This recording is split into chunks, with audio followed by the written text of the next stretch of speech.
The silence that followed a fold jump was the most profound in the universe. A perfect, chilling stillness where the laws of physics held their breath. Dr. Eris Thorne felt it in his bones. A resonant quiet that hummed just at the edge of hearing. The echo of a wound being stitched closed across reality itself. He stood on the bridge of the Event Horizon, a vessel that was half laboratory and half warship, a testament to humanity's desperate genius. The star map on the main holotable had resolved, shifting from the chaotic maelstrom of folded space to the serene, star-dusted black of the Lyra system. They had arrived. Below them, the colony on Lyra 7 should have been a smoldering ruin. Another casualty in the brutal, inexplicable war with the species humanity had dubbed the Silicates. Instead, it was pristine. The orbital defense platforms were intact. The city lights on the planet's night side twinkled like fallen constellations, and the space around them was empty. Utterly, terrifyingly empty. The Silicate fleet, a crystalline armada of fractal ships that had been systematically scouring Lyra 7's defenses an hour ago according to the last distress call, was simply gone. No wreckage, no energy signatures, no fading ion trails. Nothing. Status. Captain Eva Rostova's voice was sharp, cutting through the heavy silence like a scalpel. She stood with her feet planted wide, a pillar of military certainty in Eris's world of theoretical chaos. Her gaze swept across the bridge, missing nothing, her knuckles white where she gripped the command rail. A young ensign at the tactical station swallowed audibly. "No contacts, Captain. The Silicate fleet. It's vanished. We're reading residual energy blooms consistent with their weapons fire, but the ships themselves are gone." Rostova's frown deepened. The Silicates didn't retreat. In 2 decades of horrific, grinding warfare, they had never once given up ground. They fought with the cold, unyielding logic of a geological process, their ships shattering into deadly crystalline shards only to be replaced by more, endlessly. They didn't run. They jumped, she asked, the question hanging in the air like an accusation. The ensign shook his head. "Negative, Captain. No FTL signatures. Ours or theirs. It's as if they were here one moment and weren't the next." Eris felt a familiar knot of ice form in his stomach. This was the 3rd time. The 3rd time the Event Horizon had jumped to a battlefront only to find the enemy had evaporated moments before their arrival. The Admiralty called it a victory. They lauded his fold drive as the ultimate deterrent, a weapon so powerful it scared the enemy away before a single shot was fired. Eris knew better. Fear was a biological response. The Silicates were crystalline, silicon-based life forms that communicated in polarized light and seemed to possess no concept of self-preservation. They did not feel fear. "Dr. Thorne," Rostova said, her eyes locking onto his. "Your thoughts." Eris pushed his glasses up the bridge of his nose, the gesture a nervous tick he'd never managed to lose. "My thoughts, Captain, are that we are celebrating a victory we don't understand against an enemy we don't comprehend. The Silicates are methodical. For them to break off a successful planetary assault and disappear without a trace is a tactical impossibility. It's a violation of their own established doctrine." He gestured to the pristine planet below. "They were winning. Why leave?" Rostova's expression was unreadable. Perhaps they detected our fold signature and determined the cost of engagement was too high. Perhaps your miracle drive is finally teaching them caution. Her use of miracle drive was deliberate, a subtle jab. To her, the fold engine was a black box, a piece of alien, almost magical technology that Eris had somehow birthed into existence. She used it. She relied on it, but she didn't trust it. She didn't trust him. "Bring Kale to the bridge," Eris said, his voice quiet but firm. Rostova's jaw tightened. "The Echo Tech is not a standard tactical instrument, Doctor. With all due respect, Captain, nothing about this situation is standard. The fold drive leaves a residue, a quantum signature in the space-time foam. Kalen is the only one who can reliably interpret it. If something happened here, something other than a battle, he'll feel it." Rostova held his gaze for a long moment, a silent battle of wills playing out between the pragmatic soldier and the haunted scientist. Finally, she gave a curt nod to her comms officer. "Get the sensitive up here." Kalen arrived a few minutes later, a young man who looked perpetually lost, his eyes a pale, washed-out blue that seemed to be focused on something a few inches beyond whatever he was looking at. He was an ecotech, one of a handful of humans born with a strange sensitivity to the quantum fluctuations left behind by the fold drive. While Iris understood the physics, Kalen felt the music. He moved to a specialized console near the forward viewport, his fingers hovering over the smooth, dark surface. "It's quiet," Kalen whispered, his voice raspy. "Too quiet. When the drive unfolds, there's always a ringing, a harmonic echo. This is different. This is a void, a null space." Eris walked over to stand behind him. "Can you isolate it, Kale?" Kalen closed his eyes, his head tilting as if listening to a distant melody. "It's not an echo of our arrival. It's older, deeper. Something else tore a hole here." Rostova stepped closer, her skepticism warring with a growing sense of unease. "A weapon, some kind of silicate superweapon." "No," Kalen said, his eyes snapping open. They were wide, unfocused. "This wasn't a weapon. A weapon destroys. This erased. It's a scar. A place where the rules are thin." Eris felt a chill crawl up his spine. "Run a deep field quantum resonance scan," he ordered the science officer. "Filter for non-baryonic decay and chronoton particles. I want to see the shape of the space-time foam in this sector." The officer looked at him, then at Rostova, who gave another reluctant nod.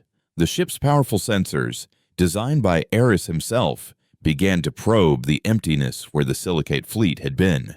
For several minutes, the bridge was silent save for the soft hum of the consoles. Then, a fractal pattern began to resolve on the main holotable. It wasn't matter. It wasn't energy. It was a visualization of causality itself. And at its center was a flaw, a deep, ugly tear in the fabric of the universe. It looked like a glitch in reality, a patch of existence where the code had been corrupted. "My God," the science officer breathed. "The laws of physics are unstable in that region. Entanglement is breaking down. Probability waves aren't collapsing correctly." Eris stared at the image, his mind racing through equations, through the elegant and terrifying mathematics that underpinned his own fold drive. The drive worked by creating a momentary, controlled singularity, folding 2 points in space together. It was a violent, brutal act, punching a hole through the universe to create a shortcut. He had always known it was dangerous, that the forces at play were barely understood. But this was something else. This was not the clean, surgical incision of his drive. This was a ragged, festering wound. "It's singing," Kalen whispered, a single bead of sweat tracing a path down his temple. "What is Kyle?" Eris asked gently. "The scar," he replied, his gaze fixed on the anomaly on the screen. "There's a pattern inside it. A signal buried in the noise. It's not light. It's not radiation. It's mathematics. It's a sequence. A new window opened on the holotable, displaying the signal Kalen was sensing. It was a complex, repeating waveform, a language of pure geometry. Eris felt his blood run cold. He recognized the underlying structure. It was a distorted, nightmarish version of the same quantum equations that powered the fold drive. It was like hearing a beautiful symphony played backwards, twisted into a cacophony that promised madness. "What is that?" Rostova demanded, her voice tight. "It's a message," Eris said, his own voice barely a whisper. "Or a beacon. Or an answer. An answer to a question we've been screaming into the void every time we use the fold drive." Before anyone could process his words, alarms began to blare across the bridge. "Sir, we're getting power fluctuations in the main reactor," an engineer shouted from his station. "The containment field is wavering." "It's the signal!" Kalen gasped, clutching his head.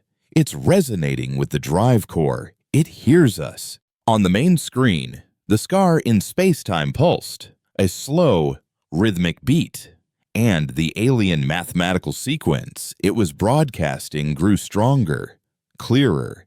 It was no longer a passive signal. It felt active, hungry.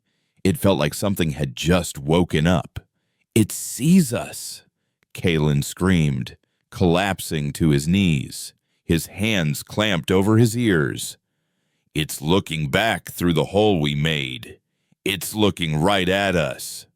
Rostova didn't hesitate. "Get us out of here, Helm. Plot a jump. Anywhere. Now." "Trying, Captain." "But the drive isn't responding," the navigator cried out, his hands flying across his console. "The reactor is too unstable. The fold matrix is collapsing." The hum of the ship deepened into a groaning, metallic shriek. The lights flickered, casting the bridge in a terrifying strobe of light and shadow. Eris gripped the back of Kalen's chair to steady himself, his eyes locked on the pulsing scar on the holotable. The silicates hadn't retreated. They hadn't fled out of fear of the event horizon.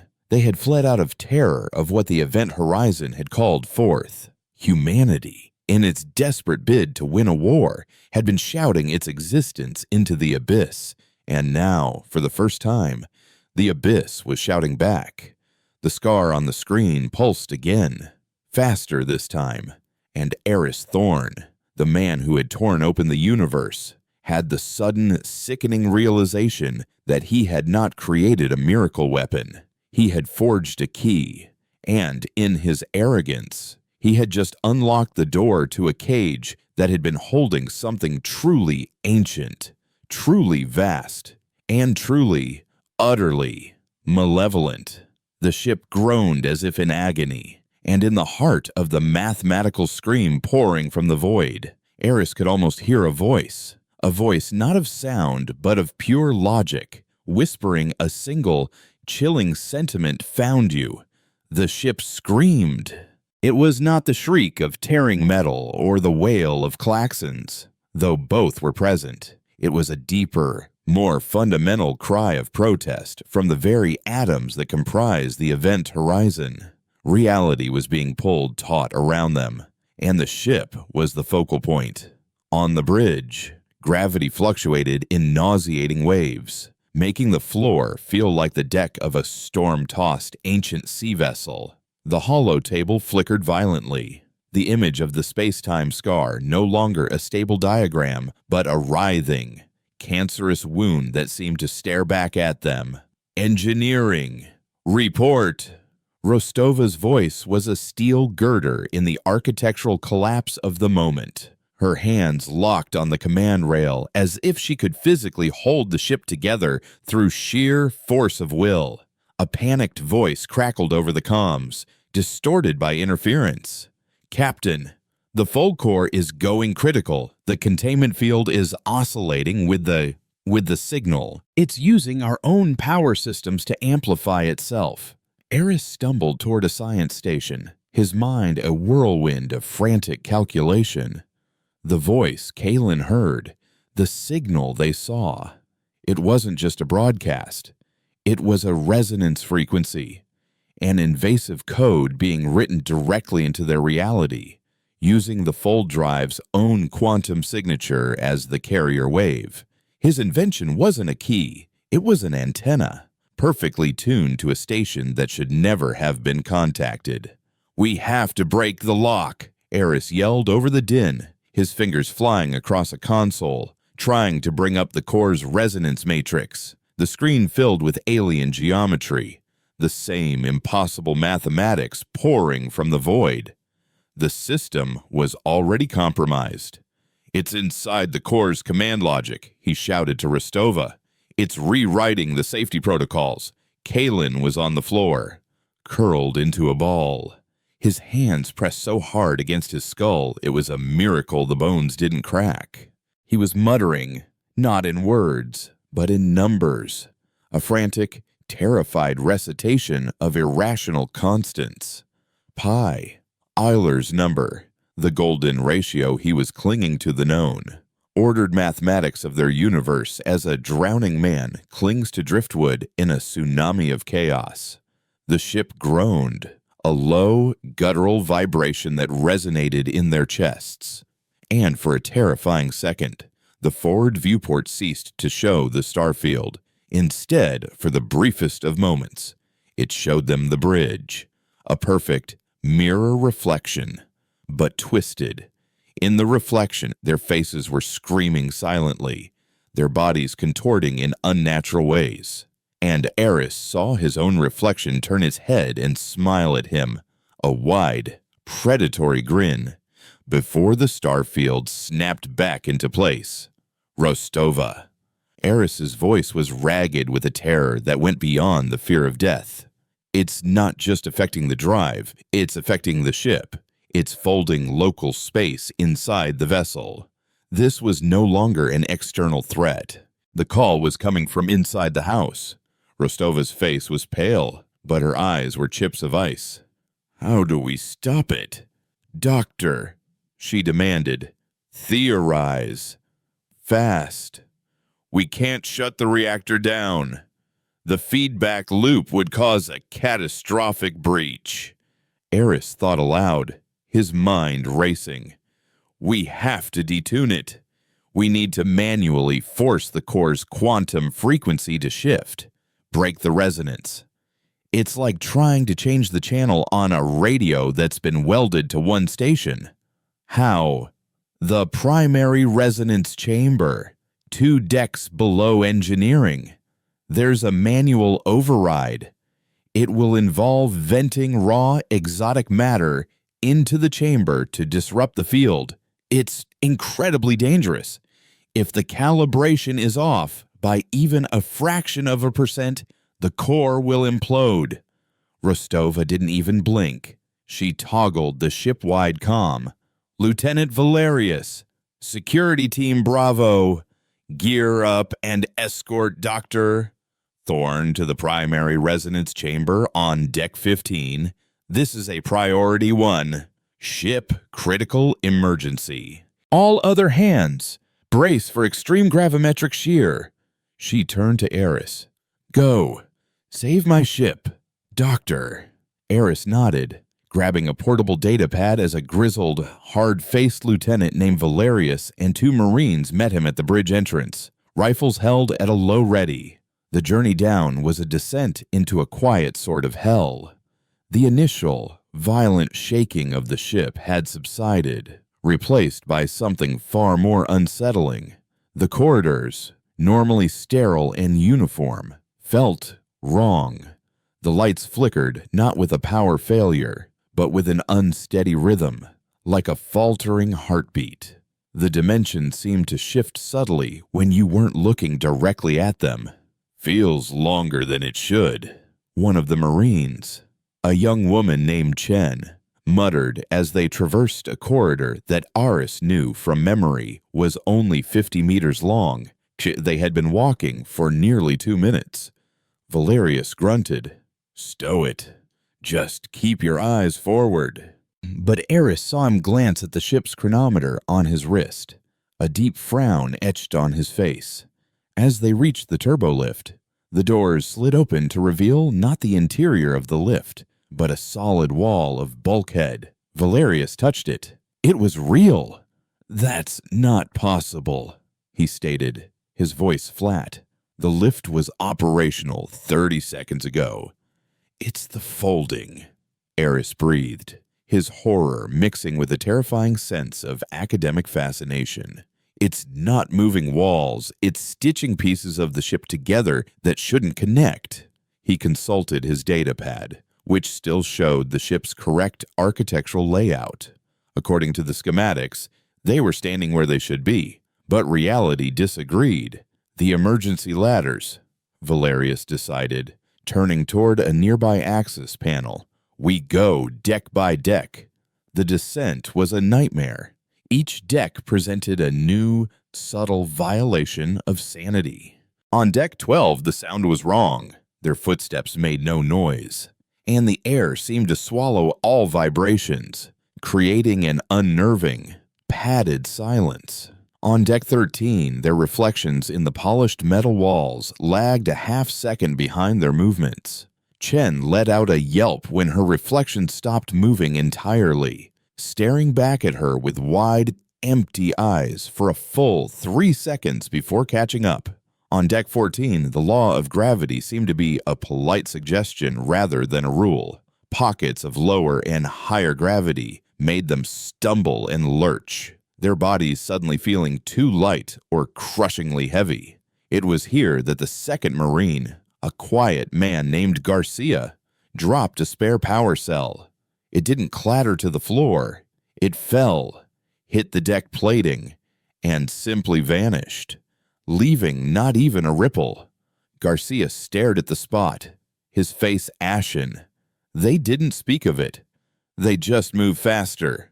Finally, they reached the entrance to the resonance chamber on deck 15.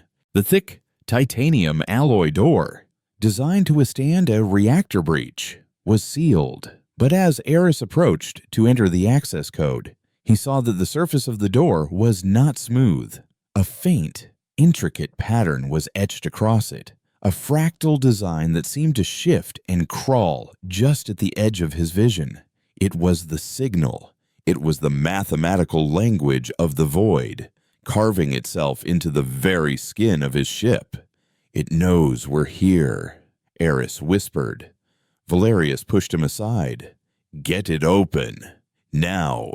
Eris's hands trembled as he keyed in the override sequence. The door hissed open, not with the clean, pressurized sound of advanced machinery, but with a wet, tearing sound, like separating flesh. The chamber beyond was dark, the only light coming from the pulsing, malevolent purple glow of the containment field around the fold core's heart. The air was thick, heavy, and smelled of ozone and something else, something metallic and organic, like blood and burnt sugar. The core itself, a perfect sphere of swirling, captured space-time, should have been stable. Instead, it writhed. The patterns of the alien mathematics swam across its surface, not as a projection, but as if they were a part of its very being. "Stay here," Eris told the Marines, his voice tight. "Cover the door." He moved toward the manual venting console, his datapad held out in front of him like a ward against the dark. The calculations had to be perfect. Too little venting and the resonance lock wouldn't break. Too much and the implosion would be instantaneous. As his fingers flew across the console, a low hum began to fill the room. It wasn't a mechanical sound. It was a voice, or thousands of voices, a chorus of whispers that seemed to emanate from the core itself. He could almost make out words, fragments of thought in a language that had never been spoken by human tongues. It was the sound of the silicates. He could hear their crystalline logic, Their cold for geometric thoughts, but they were twisted, filled with a terror and an agony that their species should have been incapable of feeling. They hadn't been destroyed. They had been absorbed, digested. Their consciousnesses had been unraveled and woven into the tapestry of that alien signal. A warning buzzed on his datapad. The core's energy level was spiking. The entity knew what he was trying to do. Almost there, he muttered, initiating the final sequence. Doctor! It was Chen's voice, sharp with alarm. Eris risked a glance back. Garcia, the quiet Marine, was standing transfixed, staring at the core. His rifle was lowered. Garcia, what are you doing? Valerius barked, taking a step toward him. It's beautiful, Garcia whispered, his voice full of a rapturous awe. The pattern. It all makes sense now. The elegance of it. Snap out of it. Marine, Valerius shouted, raising his own weapon. But it was too late. The alien pattern on the core flared, and a tendril of purple light, no thicker than a wire, shot out and touched Garcia on the forehead. He didn't scream. He didn't fall. For a moment, he just stood there, his eyes wide. Then, his body began to unravel. It was not violent. It was a quiet, horrifying deconstruction. His form dissolved into a shimmering cloud of glowing symbols, the same geometric language that plagued the ship. Each symbol a perfect, intricate piece of data. His rifle, his armor, his body, it was all just information, and it was being rewritten. The cloud of symbols hung in the air for a second before being drawn into the core, a stream of light feeding the beast. Valerius and Chen stood frozen, their faces masks of utter disbelief and horror. The core pulsed, brighter now, stronger. It had fed. With a strangled cry, Eris slammed his fist down on the final control. Execute! A deafening roar filled the chamber as the emergency vents opened. A torrent of incandescent exotic matter flooded the chamber, a cleansing fire of pure physics. The core shrieked, a sound of a billion voices crying out in unison as the resonance lock was shattered. The purple light guttered and died. The alien patterns on the core's surface faded, and the oppressive, psychic weight in the room vanished. For a moment, there was only the hiss of the venting system and the ragged sound of three humans gasping for breath. Garcia was gone. There was no trace he had ever existed. Suddenly, Valerius's comm crackled. It was Rostova. Thorn, report. The fluctuations have stopped. The drive is stabilizing. Did you do it? Eris leaned against the console, his body trembling uncontrollably. He looked at the spot where Garcia had been, then at the now quiet core. They had survived. They had cut the line, but the victory felt hollow, obscene. He keyed his own comm, his voice a dead monotone. We did it, Captain. The connection is severed. He paused, the true, terrible understanding dawning on him. But you need to understand, we didn't kill it. We just hung up the phone. And it knows our number now. And a part of it is still on the line. It didn't just touch the ship. Captain, it bled into it. We're not alone in here. A deep, profound silence answered him from the bridge. A silence that confirmed they both understood the new, terrifying truth.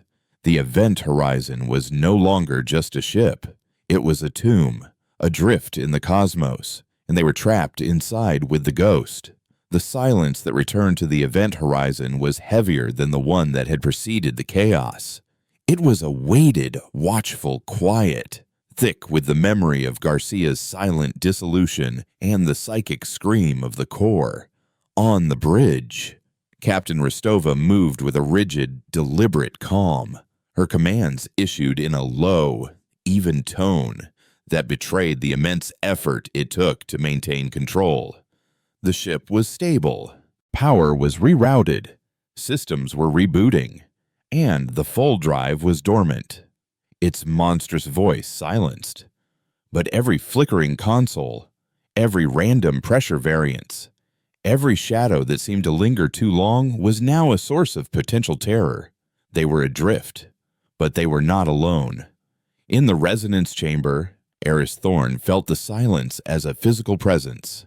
The air was still acrid with the scent of vented exotic matter, a clean, sterile smell that did nothing to mask the phantom stench of what had happened. He stared at the smooth, unmarked deck plating where Sergeant Garcia had been erased from existence. Valerius and Chen stood by the door, their faces pale and drawn, their rifles held with a tension that went beyond military readiness.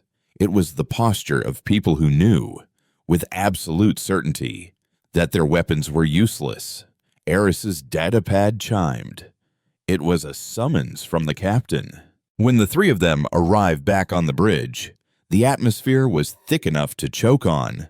The regular bridge crew studiously avoided looking at them, their focus on their consoles unnaturally intense.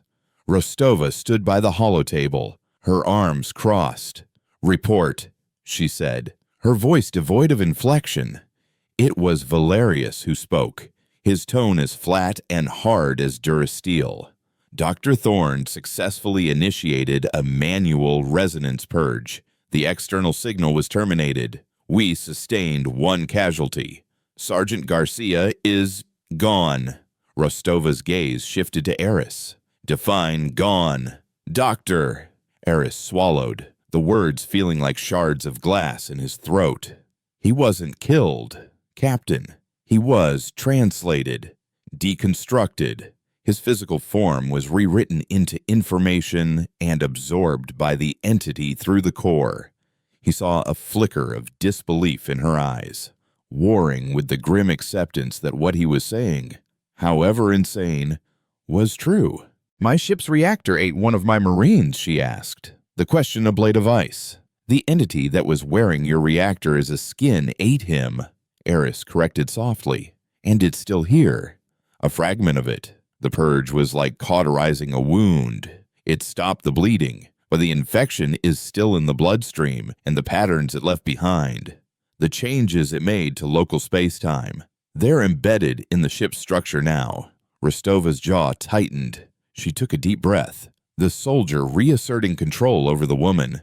"Effective immediately. Deck 15 is under hard quarantine. No one enters or leaves without my direct authorization. You three," she said, her gaze sweeping over Eris, Valerius, and Chen, "are confined to the medical bay for full psychological and physiological evaluation. I want to know if you brought anything back with you." It was a logical, necessary command, but it felt like a dismissal of the fundamental horror. This wasn't a contagion that could be detected in a blood sample. The next 48 hours were a slow, grinding exercise in paranoia. The event horizon was a ghost ship, haunted not by a spirit, but by a malevolent idea. The infection began to manifest in subtle, maddening ways. In engineering, a diagnostic program began outputting flawless sonnets instead of error logs.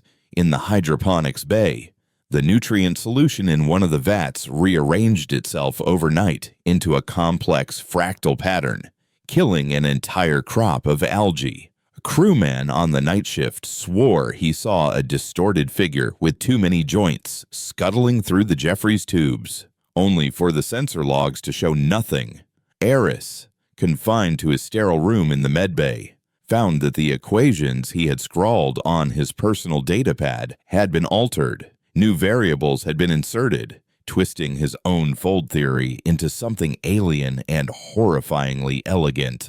The changes were subtle. Corrections and improvements a genius could have made, but they all pointed toward a version of the drive that was more efficient, more powerful, and dangerously terrifyingly, more stable in its connection to the void. The entity wasn't just haunting them. It was trying to teach him how to build a better door. The true focus of the ship's creeping madness, however, was Kalen. The ecotech was being held in a medically induced coma, but it didn't stop the nightmares. He twitched and moaned in his sleep, his brain activity monitors showing patterns that were less like dreams and more like complex data transfers. During one of his more lucid moments, a nurse found him sitting bolt upright, scratching frantically at the wall beside his biobed with a stolen fork. He had carved a perfect, sprawling rendition of the alien geometry into the metal, a map of his own torment. When she tried to stop him, he looked at her with his pale, unfocused eyes and whispered, "It's lonely. It just wants to sing with us." Rostova, meanwhile, was fighting a different kind of war. A war for information and control. Her official log stated that the Event Horizon had encountered an unknown energy phenomenon after the silicate engagement, resulting in a reactor surge and the tragic death of Sergeant Garcia. It was a lie, but it was a lie that could be understood. The truth was a poison she dared not transmit. To call for help was to risk leading this thing back to the fleet, to Earth. The Event Horizon was a plague ship, and she was its unwilling captain. On the third day, she summoned Eris from the med bay. He found her in her ready room, the small chamber behind the bridge, staring at a tactical display of their current position, a dead, empty patch of interstellar space, hundreds of light years from the nearest friendly outpost. "The official story isn't holding," she said without preamble. "The crew isn't stupid. They know Garcia didn't die in a plasma fire. They whisper. They see things. I have 24 crewmen on Psych Watch. Morale is a luxury we no longer have. I need to know what this thing wants."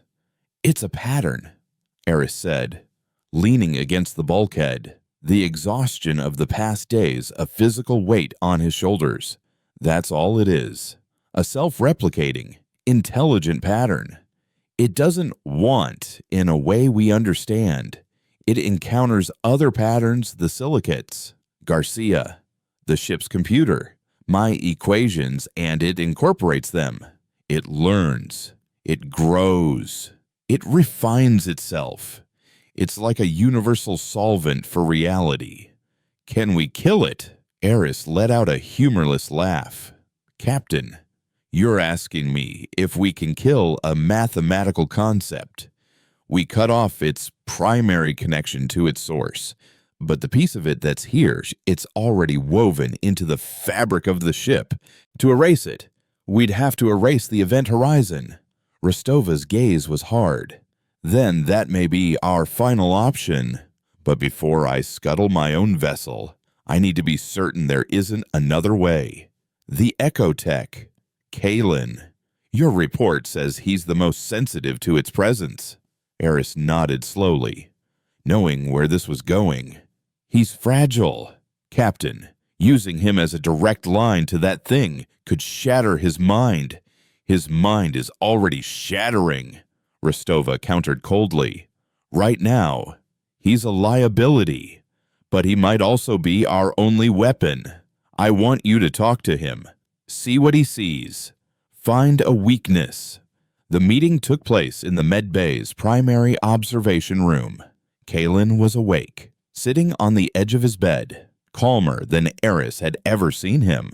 The doctors had told him the boy's brainwave patterns had stabilized into a new, consistent rhythm they didn't recognize. "Hello, Doctor," Kalen said, his voice clear and steady. The raspy uncertainty was gone. "It's been waiting for you." Eris felt a chill despite the room's regulated temperature. He sat in a chair opposite the boy.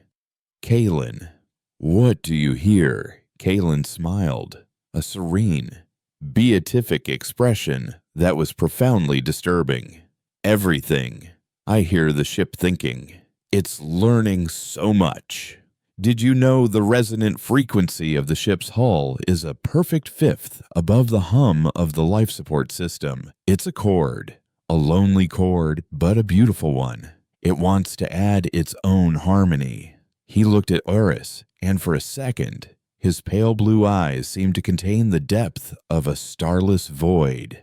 It showed me what happened to the silicates. They weren't afraid of your ship, Doctor. They were afraid of the silence that followed it. They are a species of pure logic, and they encountered a logic greater than their own. They tried to fight it.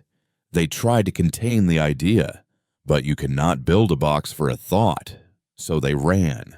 They abandoned their fleets, their world, everything, to escape the song. What song? Kale Eris asked, his voice barely a whisper. The one we started, Kalen replied, his smile unwavering.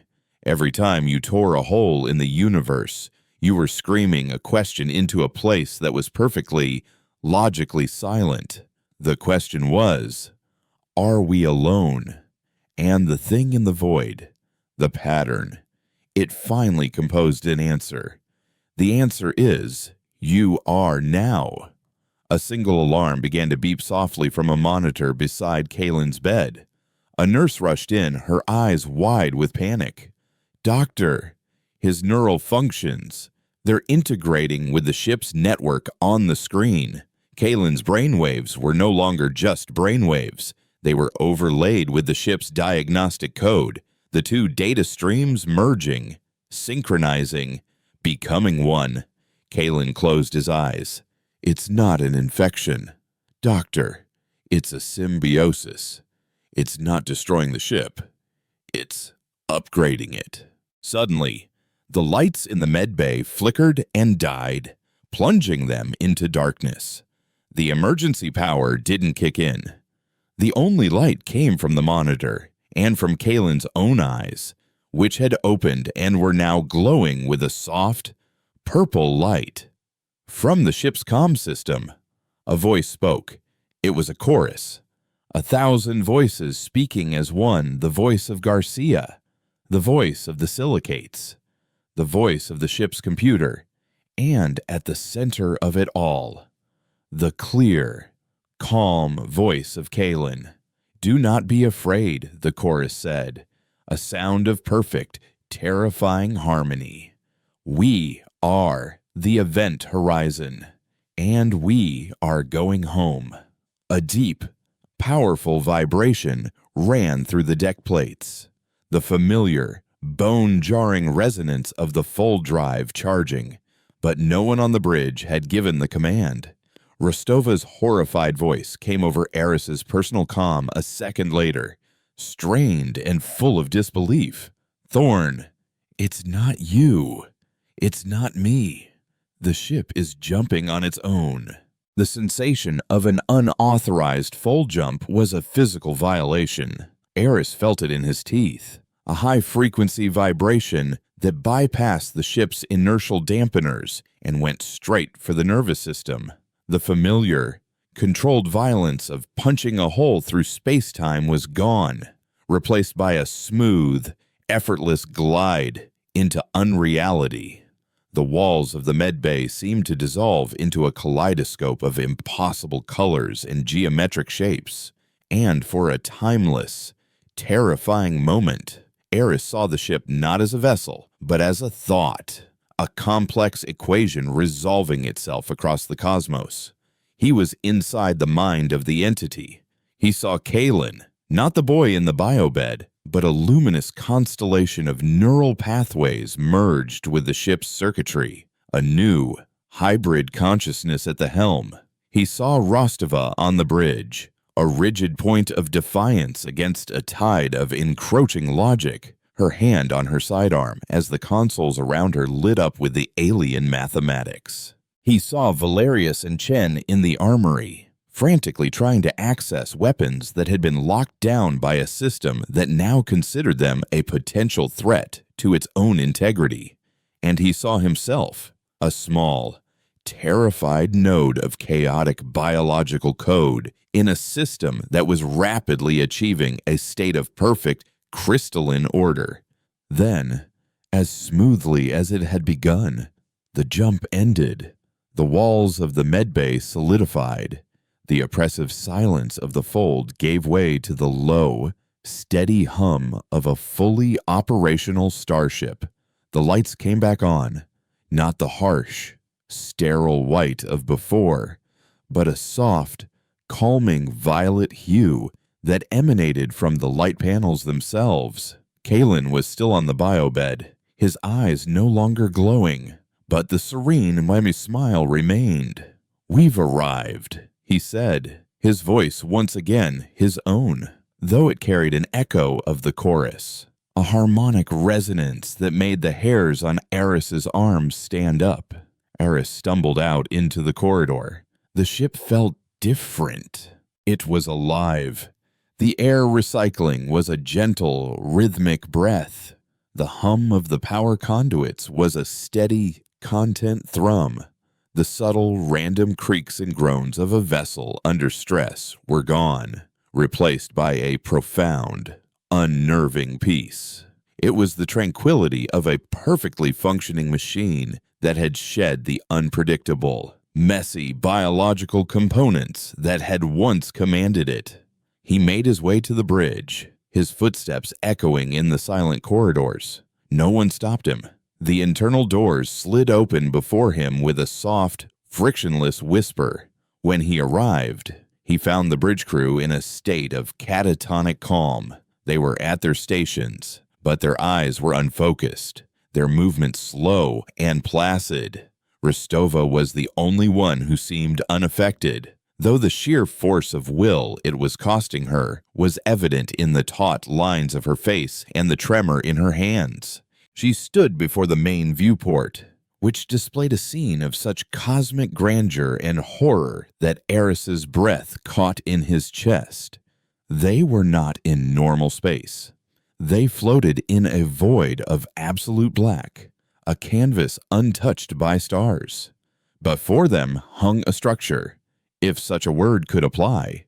It was a latticework of pure information, a fractal cathedral of glowing, geometric patterns that stretched for millions of kilometers.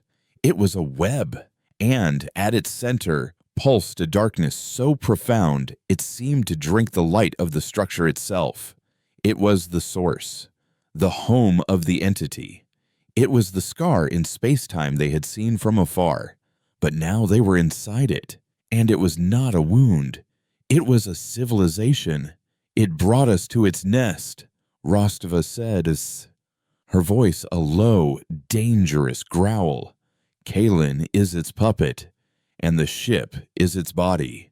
It's using us as a Trojan horse, not a horse, a voice said. It came from the ship's main speakers, the unified chorus of Kalen and all the other absorbed consciousnesses. A chrysalis. You were a primitive, chaotic system. We have given you purpose. We have given you harmony. The alien geometry on the consoles pulsed in time with the voice. Your species shouts into the dark, creating discordant wounds in the fabric. We are the weavers. We follow the loose threads and mend them. We bring all patterns into the great composition. You erased a silicate fleet. You murdered one of my crew, Rostova shot back, her voice ringing with defiance. A single note that was out of key is not murdered, the chorus replied, its tone one of patient, paternalistic correction. It is tuned. Sergeant Garcia's pattern was limited, inefficient. It served a greater purpose by contributing its complexity to ours. He is not gone. He is simply part of a more beautiful song. Eris looked from the impossible structure outside to the placid faces of the bridge crew. Understood now. The entity wasn't malevolent, not in a way a human could comprehend. It was an immune system for the universe, a force of cosmic order that perceived chaotic, emotional, biological life as a form of cancer, humanity's full drive. in its violent, brute force tearing of reality, was a siren call to this ultimate intelligence of order. "What do you want with us?" Eris asked, his voice shaking.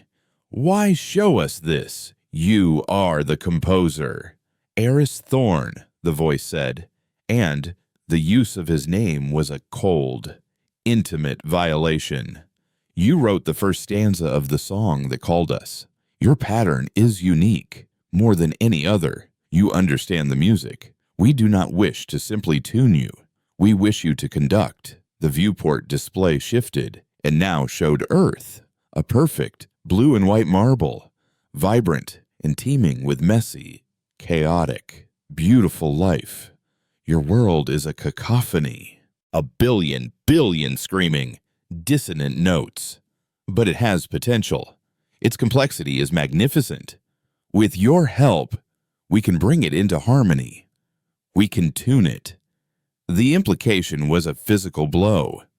It didn't want to destroy Earth.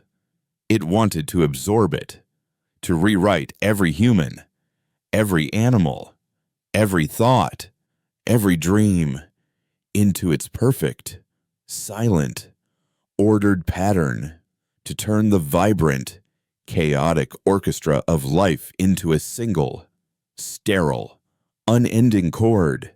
"No," Rostova whispered, the word a prayer of defiance. "The choice is not yours, Captain," the chorus stated calmly. "It belongs to the composer. Help us, Eris Thorn. Guide us. Help us understand the chaotic beauty of your species so that we may preserve it in our composition, or we will proceed without you, and the tuning will be less precise." Eris looked at Earth, so painfully far away. He saw the faces of his family, his colleagues, all the messy, imperfect people he loved. He saw their flaws, their fears, their irrational passions, and knew that these were the things that made them human. To remove them would be to erase them more completely than Garcia had been erased. He then looked at Rostova. Her hand was now resting on a small, palm-sized device on her belt, the ship's emergency scuttle command, a dead man switch linked directly to the Fold Core's containment safeties. Her eyes met his, and in them, he saw a question.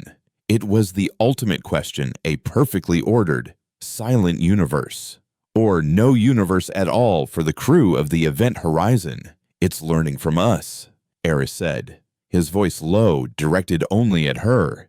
"It's adapting. It took Garcia to understand our biology.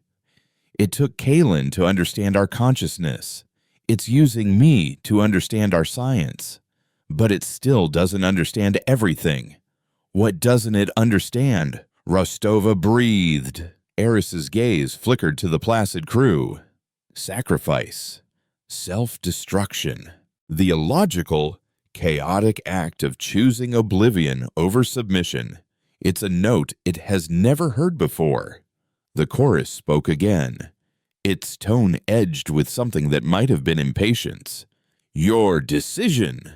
Composer Eris took a step toward the command chair, placing himself between Rostova and the ship's dispassionate gaze. "You want me to be the conductor?" he asked, his voice gaining a strange, new strength. "All right, but every conductor needs an orchestra, and my orchestra is currently indisposed." He turned to Rostova, a wild, desperate plan forming in his mind, a gamble based on a single, illogical human concept. It thinks it controls the ship, but the ship is still a physical object, a machine of human design. There are redundancies it doesn't know about, flaws. Tell me, Captain, what's the most chaotic, unpredictable, and downright illogical system on this entire vessel? Rostova stared at him for a long moment, her mind racing to follow his leap of logic. Then, a slow, dangerous glimmer of understanding lit her eyes. A wolf's smile touched her lips for the first time since this nightmare began. The emergency life support purge, she said. It was designed by a committee of sadists. It vents everything air, coolant, fire suppression foam, raw sewage into every compartment at once. It's a brute force system designed to be triggered by a physical, shielded lever in the Jeffries tubes, precisely so it can't be hacked. It would be a very dissonant note, Eris said, a mad hope blooming in his chest. It would be a goddamn mess. Rostova agreed. It won't kill it, but it might just be loud and chaotic enough to distract it, to break the harmony. We require your cooperation, Doctor, the chorus insisted, its voice losing its placid calm for the first time. The violet light in the room intensified. Eris locked eyes with Rostova. In that shared glance, a silent, desperate pact was forged. Humanity's answer would not be a symphony of submission. It would be a scream of pure, unadulterated, biological chaos. "Give me a 5-minute head start," Rostova whispered, her hand moving from the scuttle command to the emergency release of her sidearm. "Then get to the resonance chamber. It's the most shielded part of the ship. And Thorn, try not to get erased." Without another word, she spun around, drew her weapon, and fired a single, precise shot that shattered the primary coolant conduit running along the ceiling of the bridge. The harmony was broken. A blast of supercooled nitrogen gas erupted into the room, and the beautiful, orderly song of the event horizon dissolved into a cacophony of screeching alarms, hissing gas, and the first glorious notes of pure, unadulterated human chaos. The bridge of the event horizon devolved into a maelstrom. The eruption of coolant was a physical shockwave of cold and pressure, shattering the placid atmosphere and snapping the enthralled crew out of their trance. They didn't wake up. They spasmed, their bodies lurching as the chorus in their minds shrieked with confusion. The entity's perfect harmony was broken by the ugly, chaotic blast of escaping gas and the blare of a dozen new, contradictory alarms. This was a problem it couldn't solve with elegant mathematics. Valerius Chen. "On me." Rostova's voice was a clarion call in the chaos. The two Marines, jolted from their stations in the armory by the ship-wide lurch, came running, their faces grim mass of dawning realization. The entity reacted. It didn't understand the attack, but it understood the attacker. Two of the bridge officers, their movements unnaturally fluid, turned on Rostova. Their faces were blank, their eyes distant, but they moved with a cold, calculated purpose, their hands reaching for her. Rostova didn't hesitate. She fired 2 shots from her sidearm, not with lethal intent, but at their legs. The officers crumpled with quiet, bewildered cries of pain, the shock momentarily breaking their connection to the chorus. It was a messy, inefficient, human solution. "Get to the Jeffries tube." Aft of engineering, she yelled to Valerius over the din. "The purge lever for the lower decks, Chen. With me, we'll take the upper route." The plan was desperate to divide the entity's attention, force it to deal with 2 physical threats moving in opposite directions. As Valerius and his small team peeled off, the ship itself began to fight back. A bulkhead door slammed shut in front of Rostova, its movement impossibly fast. Without breaking stride, Chen fired a high-energy rifle burst at the locking mechanism, blasting it into molten slag. They shouldered the door open and plunged into the darkened corridor beyond. Meanwhile, Eris ran. His journey was not through a physical battlefield, but a psychic one. As he raced toward the resonance chamber, the chorus focused its full, undivided attention on him. It no longer spoke through the comms. It spoke directly inside his skull. "This is illogical. Eris Thorn, a pointless spasm of chaos. You are destroying your vessel. You are destroying yourselves. He saw visions flash behind his eyes, equations of breathtaking beauty that promised to unify all the forces of the universe, schematics for technologies that could end hunger and disease, star charts that revealed the secrets of dark matter. It was everything he had ever wanted, the ultimate patterns, the final answers. All he had to do was stop. All he had to do was listen to the song. He stumbled, his mind reeling from the sheer seductive power of the knowledge being offered. He saw himself accepting, saw himself leading the entity to Earth, saw the world transformed into a silent, perfect, crystalline garden where there was no pain, no fear, no messy emotions, no life. The image of his daughter's chaotic, finger-painted artwork, a glorious mess of color and joy he kept on his desk, flashed in his mind. He clutched that image, that imperfect, illogical piece of love, and used it as a shield.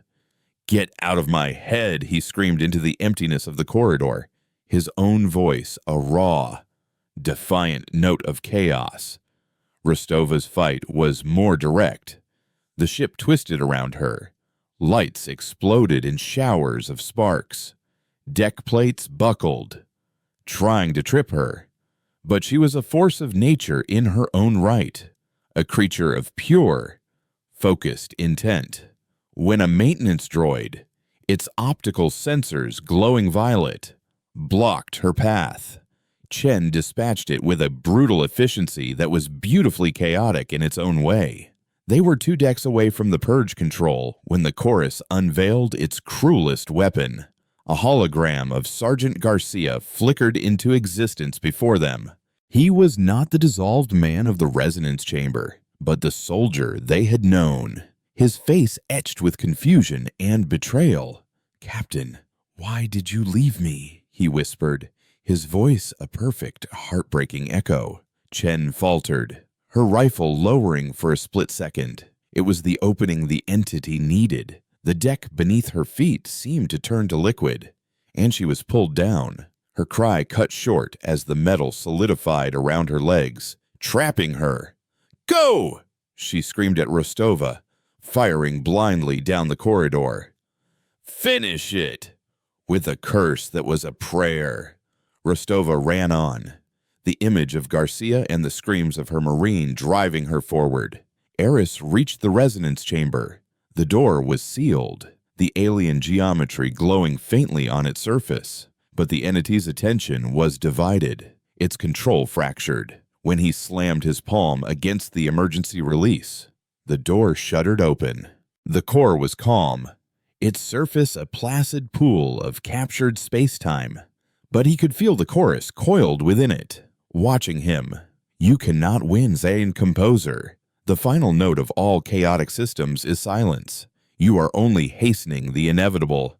It was then, as the first tremors of the life support purge began to shake the ship, that Eris knew what he had to do. Rostova had reached the lever. A roar, not of an engine or an explosion, but of 1,000 mechanical systems going berserk at once, tore through the event horizon. A tidal wave of fire suppression foam, recycled water, and raw waste flooded the corridors, a baptism of pure, glorious filth. The ship was screaming in its own mechanical, biological voice. The psychic pressure in Eris's head vanished as the entity reeled, its perfect consciousness overwhelmed by a tsunami of messy, contradictory, physical data. This was his chance. He threw himself at the console, not to vent the core, but to reprogram it. He wasn't going to hang up the phone.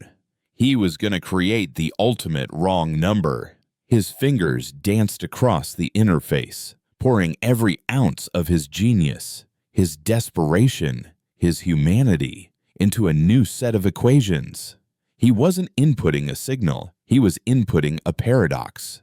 He took the elegant, ordered mathematics of the entity and folded it back on itself, creating an infinite, self-referential loop a question that was its own answer, a statement that was its own contradiction.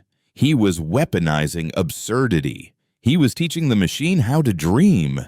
If the set of all sets that do not contain themselves contains itself, does the composition contain the silence it creates? He typed the final command, a line of pure, illogical poetry in a language of cold calculus. Then he hit execute. The core did not explode. It imploded, not in a physical sense, but in a logical one. The pure violet light turned a blinding, searing white. The chorus of a billion tuned voices, a million assimilated patterns, raised in a single, agonizing shriek of utter, absolute paradox. The perfect song had encountered a note it could not comprehend, and the dissonance shattered the singer. Eris was thrown back as a wave of pure psychic static erupted from the core, wiping the alien geometry from every surface, purging the ghost from the machine. The connection was not severed, it was annihilated. The event horizon dropped out of the fold and back into reality with the jarring, bone-breaking violence of a natural disaster. It landed in the empty, star-strewn space of the Lyra system, right where the nightmare had begun. Silence returned. Not the watchful, heavy silence of the entity, but a true, broken silence, punctuated by the sputtering of dying systems and the groan of stressed metal. The ship was a wreck. The bridge was a frozen, chaotic tableau. The corridors were flooded with a foul-smelling cocktail of purge materials. But it was their ship again. Rostova stood on the shattered bridge, covered in grime, her expression a mixture of grief and triumph. Valerius had survived. Chen had not. Of the bridge crew, a handful were stirring, confused and battered, but alive. Kalen sat in the medbay, awake and lucid for the first time in days, tears streaming down his face as he felt the profound, terrible emptiness where the chorus had been. Eris stood before the now dormant core. It was just a machine again. They had survived. They had won. If this ravaged, bleeding state could be called victory, they were alone, crippled, hundreds of light years from home, with a casualty list that was too long and a story that no one would ever believe. Rostova's voice, hoarse and weary, crackled over his personal comm. Thorn. Status. Eris looked out the nearest viewport at the familiar, distant stars, no longer seeing them as points of light, but as the bars of a cage they had almost unlocked. They had looked into the abyss, screamed at it, and for now, the abyss had blinked. "The line is dead, Captain," Eris replied, his voice heavy with the weight of the secret they would now carry forever. "But the silence is listening. We have to warn them. We have to tell them to stop shouting into the dark." The crippled event horizon, a testament to the glorious, messy, and unbreakable chaos of the human spirit, slowly, painfully, began its long limp home.